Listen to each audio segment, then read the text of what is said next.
So, the way I see it, stories are a way for artists or authors to get their ideals heard. That way, they don't have to go up to the rooftops or stand on top soapboxes and shout out how they feel to everybody else. They shout out by displaying a story. And it's up to the reader or the watcher or what have you, or the listener, to whether or not they'll actually get that information that the author is trying to convey through their work. And when it comes to Kazuo Umezu's The Drifting Classroom, I highly believe that this is a story more so about the human condition than anything else. Yeah, on the surface, it's a story about an entire school being teleported far into the fucking future into some kind of like dystopian wasteland that is, well, as of this volume, there are HP Lovecraftian fucking monsters abound. But I digress. You see, all of that is just the candy-coated covering that he wants you to see. But we're not seeing beyond that, and I'm hoping that, I don't know, I'll open your mind to it, is the human condition, the human psyche. And before we get started, let me just ask you a couple of questions. That is, have you subscribed yet? If not, well, you should. And if you subscribe, well then, there's this thing called the notification icon. Kind of looks like a bell. Make sure you click on that, and make sure it is ring-a-ding-dinging. That way you'll know when I drop another video. Because I'm doing this kind of like, I don't know, not sparsely, but in a pretty good session, I believe. Sometimes every other day, other times every 4 days. You know, just all depends on how my schedule's going. Please give this video a thumbs up. That way the YouTube algorithm will know that my content is worth watching, and that that my stuff should be viewed a lot more than what it is. Also, go ahead and share this video. But if you don't feel like sharing it right now is good, then wait till the end of the video and, you know, make your final assessment, share it. Alright, and now on to The Drifting Classroom Volume 3 review. From the last volume, we know that Mr. Rakahara went fucking crazy, killed all the teachers, except for Mr. Sakiya. But to be fair, Mr. Sakiya was not a teacher. He was just some asshole delivery driver that everyone basically hated because he was going to eat all the food himself, the piggish motherfucker. But yeah, as we last left off, Mr. Wakahara is essentially holding Sho by the throat, choking the boy, and Sho screams out to his mother, which his mother, in the past, hears loud and clear. Long story short, okay, so Sho's mother believes that Sho's still alive, but she can't, like, prove that he's alive. So she follows, basically, her son's voice. Falls into a hotel, hides a knife in the hotel, and by happenstance, Sho just so happenly grabs the fucking knife from the same exact area his mother buried it in. Which is actually not even the case either, because, okay, Sho's on the ground, and a knife he picks up pulls out of the ground. Now, you could probably argue the fact that it's probably like thousands of years later, and since the structure of this hotel is now technically underground and no longer above ground, more than likely, when the structure started to kind of fall in, then it collapsed, because if it collapsed, then most of the structure still wouldn't be standing. It's still standing, but it's just standing below the new above ground, you see. So, what could have been happening, though, is that inside the walls could have gotten a bit loose, and knife could have shifted from where it was to where it is now, which might explain why Sho, even though he was clearly almost towards the fucking ground, why he was able to pull the knife out of the fucking wall. Which I still think that's questionable. But, hey, it's the only thing that makes sense. At least we didn't get some, like, I don't know, some kind of, like, scepter ghost bullshit of, like, his mother appearing and then saving Sho for, like, a very split second, because she transcended time. In a sense, yeah, she still did transcend time, but in a way that made more logical sense. Otherwise, the other way I was just talking about with her, like her essence or spirit showing up, that wouldn't make no fucking sense at all. Granted, this other thing didn't really make that much sense, but it was more. I accepted it a lot more than I would with her spirit showing up to help him. But anyways, so they basically come to the realization that, you know what, there's nothing out here. But when they get back, though, the students come to the realization, a lot of them, that, we're probably here because we've been cursed by another student. So, to appease our gods and to make it rain, like literally have water droplets from the sky falling down, not tons of money, being sprouted out everywhere, okay, the students decide to start killing students whose names start with the Japanese letter Ta. And they grab a kid named Tatsumi. I believe it was either Tatsumi or Tatsumiki. So one of those two. And at first they're like, yeah, we're going to kill him, and his blood is going to appease the gods, it's going to rain, we're going to get water. But then Sho finds that there's a swimming pool still at the school. They end up also finding a shack full of canned goods and another place that's like full of electronics or whatever. So they got their essentially. That sounds so stupid. They got their essentials, and Sho holds a meeting in the gym with everybody. And basically Sho ends up becoming Naruto, but a few decades earlier than Naruto ever fucking came out. So yeah. But in the days to come, alright, it seems like the kids are pretty much getting along, because, you know, Sho explains to them that shit isn't how it used to be. He's like, look, this is the only part we know of the whole world that's actually still alive. Technically. He's like, look, food is scarce, water, yeah, we have plenty of water now, but that's just not going to last forever. And he's like, look, we can't just break shit and then be like, oh yeah, I know it, we'll just pay for it and get fixed later. Like, nah. We really have to be careful about what we fucking do. And he's like, look, and as long as we work together, we will make it through this. And it's so fucking crazy to me just how a boy, like, no older than probably 10 or 11 years old, is actually more mature than any of the adults that had been transported with them. And Sho, you know, his theory of why there's no more adults, he basically says that they all went fucking mad because adults are very logical in nature, and since what happened does not even make logical fucking sense, the adults just couldn't take that.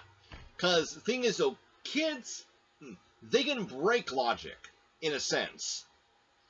Kids are logical to a point, but kids can also be, you know, willing to basically believe whatever. While adults, after a certain point, adults just kind of stick to their beliefs, and if they don't stick to those beliefs, then they end up going batshit fucking crazy. Which is what happened with Mr. Wakahara, and also happens with Mr. Sekiya, who he ended up going crazy after they encounter a weird ass centipede like monster. Because oh yeah, they end up going to so one kid comes back kind of alive but dies at the very end and shows up with a plant or just a fucking leaf, okay? Shows up. Mr. Sekia ends up escaping out of his prison, and him showing a few other kids, going into this forest where essentially anything that they try to eat just turns into sand. And then they encounter a centipede caterpillar monstrosity fucking thing that looks like it was came out of the mind of some Lovecraftian lore, chasing them from the desert back to school. And so there's a big, question right there. Why were there plants? And how come the molecular structure of these plants turned to sand the minute something tried to eat it? And also, if the plants are all made out of sand, then what are the nutrients that this creature is striving off of? Unless this creature's nutrients come from sand. But that can't be fucking possible, because there wouldn't be any kind of nutrients in sand unless it was deliberately sucking away all of the microscopic organisms that belong onto sand. But if none of the things are alive and they're all just sand, then where did the microorganisms come from too? Stuff like that makes you think. Now, I said earlier that Kazuo Umezu talks, in a roundabout way, talks about the human condition, about the human psyche. And we see this, first and forehand, with Mr. Sekia. Mr. Sekia is under the logical impression that the United States of America will come to their shores and essentially save all of them. So he believes that as the adult, that he needs to keep his stamina up, that he needs to eat food to do so, which is probably why he's being a little fucking piggy. But the minute he sees something that his mind cannot grasp or comprehend, he ends up reverting back to a childlike state. Hell, not even a childlike state. He literally reverts back to an infant. And this is because, as being an infant, his mind could basically wipe clean any kind of horrific event he might end up occurring. That's the right word? Witnessing. So any kind of horrific shit he sees, his mind will probably fucking erase. Because there is such a phenomenon. Alright, so I kind of forgot what it's exactly called, but basically it's like an amnesia that happens for a lot of people before the ages of like 3 or 4. Because most people's memories that they can fully remember happens at like the age of, like the very first memory they can remember is like 3 or 4 years old.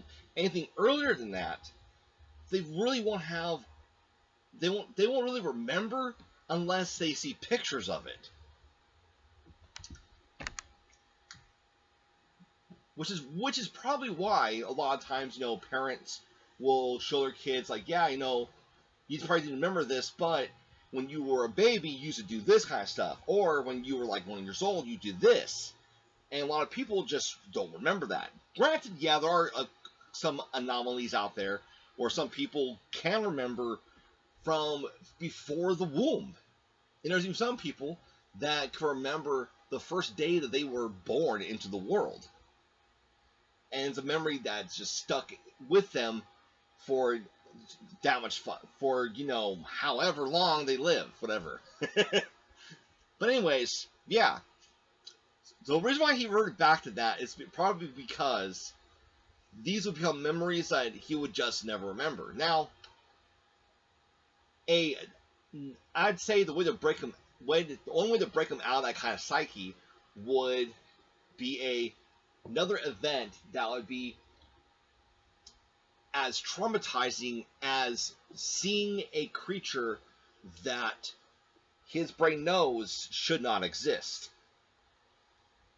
And something akin to that would be if they found a way to go back to their original timeline. That might break him out of this weird-ass goo-goo gaga baby phase. But, well, here's the thing, though. Before we learn about him going nuts and, well, everything else, Sho is kind of left for dead. So as a few other students, also Sakia as well. And this little shit named Akabane goes back, basically tells everybody that he saved a little kid named Yu.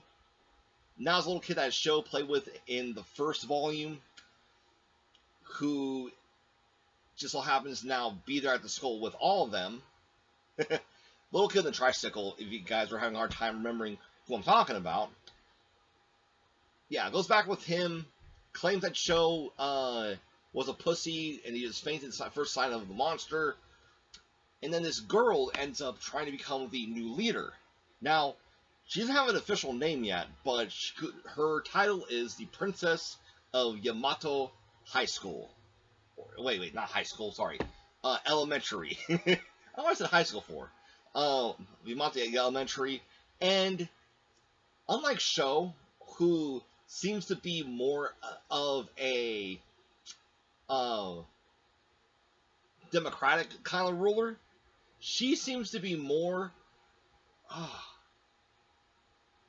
of a fascist ruler who likes to rule with an iron fist, because the moment that she brings up somebody has stolen food from the pantry, she doesn't want to give them a hear them out or anything like that, or maybe be like, look, don't do that, I have to put you and come out of jail for a little bit, and then, we'll see if you learn your lesson. No. She's like, kill the motherfucker. Food is scarce, so is water. They should fucking die. Fucking kill him. But of course, Sho comes back, and it really seems like when this princess starts showing off her authoritarian power, that it scares the youngest members of the school, the first graders, into a sense of delusion. Because now, with her delusion of her being the new leader and her wanting to control with might, these kids were thinking, okay, we're going to end up flying out of here back to our moms and dads. But you see, that's what all that is just a delusion. These kids don't know any better, so what's ended up happening is that their little minds can't comprehend on what is going on. There comes a point where, yeah, okay, adults become too logical with how they think.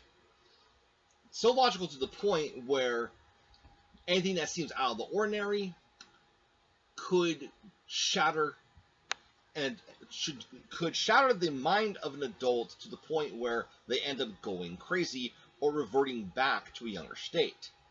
But here's the other thing too.